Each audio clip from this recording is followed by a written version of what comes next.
I gotta before we move on, I gotta just chime in on this conversation going on in the chat here. Skullman is saying the '80s was a mid-decade for movies. That's how Tarantino feels. I cannot agree with that at all. We got Back to the Future, we got The Breakfast Club, we got E.T., Princess Bride. Yeah. God, it was like Evil Dead, the Goonies, Monster Squad. Yeah, Evil Dead, Evil Dead 2. Yep.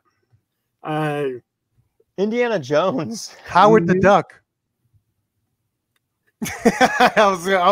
I wanted to see your reaction. You were waiting for that one. Congratulations, gentlemen. None of you folded. Congratulations. Yeah, no. Howard no. the Duck. Well, I mean, he's right about that one being mid, I guess. Do you remember at the end of Howard the Duck when Leah Thompson sings the song on stage? Howard the Duck. When I met her, when I was getting my Back to the Future poster side, she ended up marrying the director of Pretty in Pink, Howard Deutsch. And I said to her, I go, do you ever sing the Howard the Duck song to your husband, but sing Howard the Deutsch? And she's like, no, but I'm going to start. And that's when they got. Look, I think the 80s definitely gave birth to the, maybe not birth, but certainly popularized the, like, really bad on purpose kind of comedy, like Weekend at Bernie's or Mannequin or other Andrew McCarthy movies, I'm sure. So there were definitely a lot of like hit movies that, yeah, maybe were mid, but I think overall the 80s stands up with most decades. My ex-wife once said she wanted to watch a So Bad It's Good movie and suggested Weekend at Bernie's. And this caused a major controversy between the two of us because I said Weekend at Bernie's, I said a comedy film, a film that is intended to be funny, can't be so bad it's good. Because the humor is intentional, and she disagreed with me, and this became like a major conflict whether a comedy film could be so bad it's good. I said it's not. No, it's not possible. A bad comedy is a nightmare. A bad comedy is just like it's like what are those I don't want to call anything. I guess the disaster movies, like those. Remember those? Like.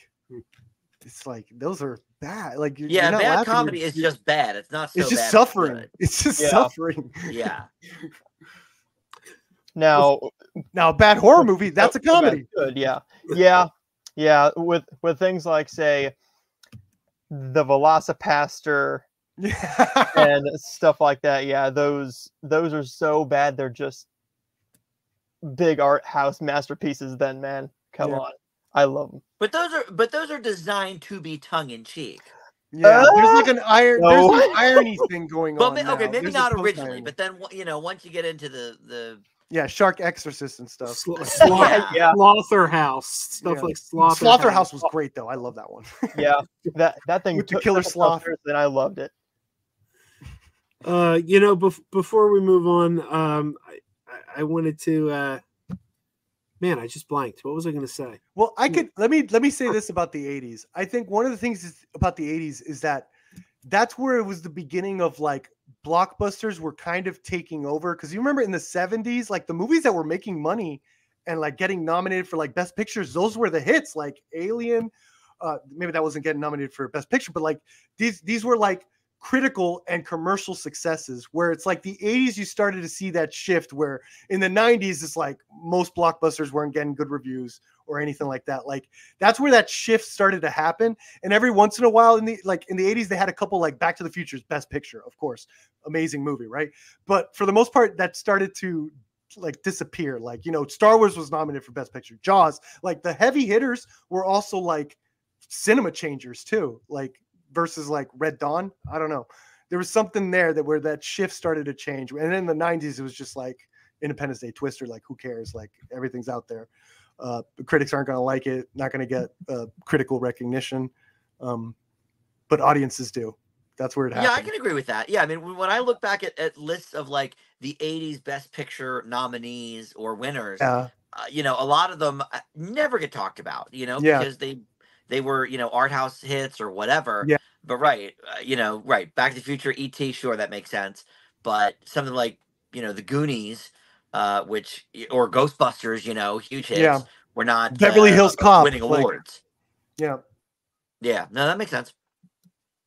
Look at this. Ron says that after Clerks came out, Jeff Halloran was still working as a mail delivery guy in his office building. Oh, wow. And Slappy says DC Cab. I do love DC Cab. Joe does love some DC Cab.